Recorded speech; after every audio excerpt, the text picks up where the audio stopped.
Image Washington. Senate Republicans have decided to include in the repeal of the Affordable Care Act's requirement that most people have health insurance into the sprawling tax rewrite, merging the fight over health care with the high-stakes effort to cut taxes. They also have made a calculated gamble to help speed their bill to passage on a party line vote. Republicans revealed late Tuesday they would set all of their tax cuts for individuals to expire at the end of 2025, to comply with a procedural requirement.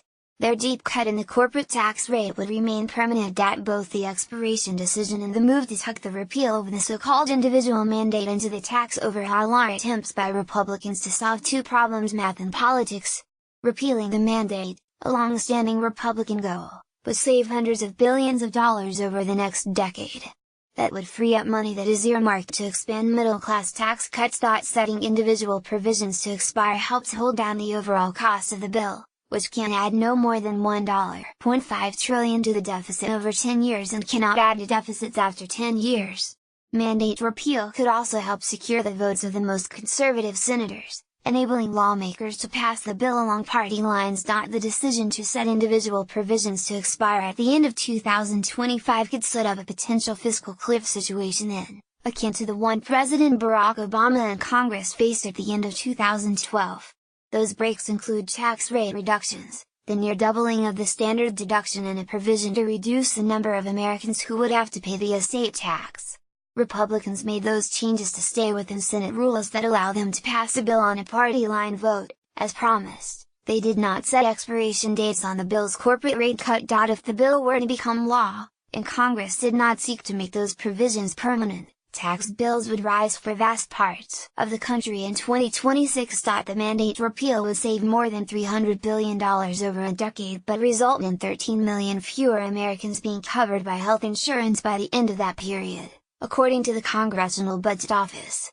Republicans said on Tuesday that they would use the savings, which stem from reduced government spending to subsidize health coverage, to pay for an expansion of the middle-class tax cuts that lawmakers had proposed. Middle-class measures in the revised tax plan released late Tuesday include expanding the child tax credit to $2,000 a child, up from $1,650 in the original version of the Senate plan, and 3 reductions in marginal tax rates.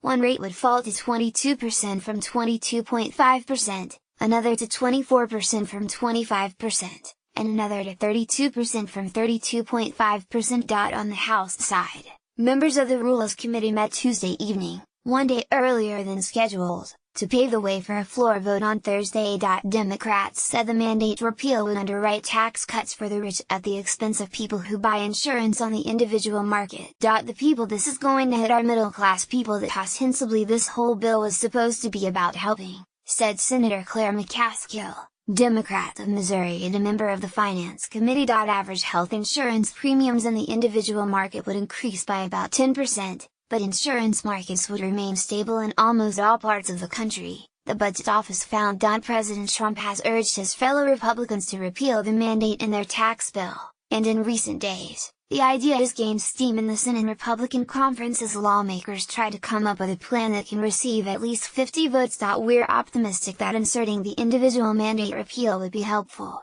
said Senator Mitch McConnell, Republican of Kentucky and the Majority Leader. Image, but the move risks reviving the contentious debate over health care that Republicans found themselves mired in for much of the year.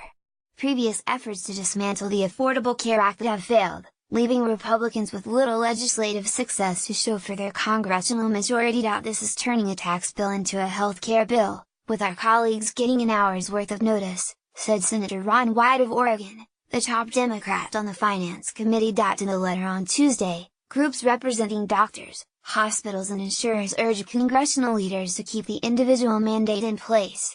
The groups, which included the American Medical Association and America's Health Insurance Plans, wrote that eliminating the individual mandate by itself likely will result in a significant increase in premiums, which would in turn substantially increase the number of uninsured Americans. On Tuesday, Republicans were laser-focused on speeding ahead with the tax rewrite and showed no desire to slow down the effort. Ho!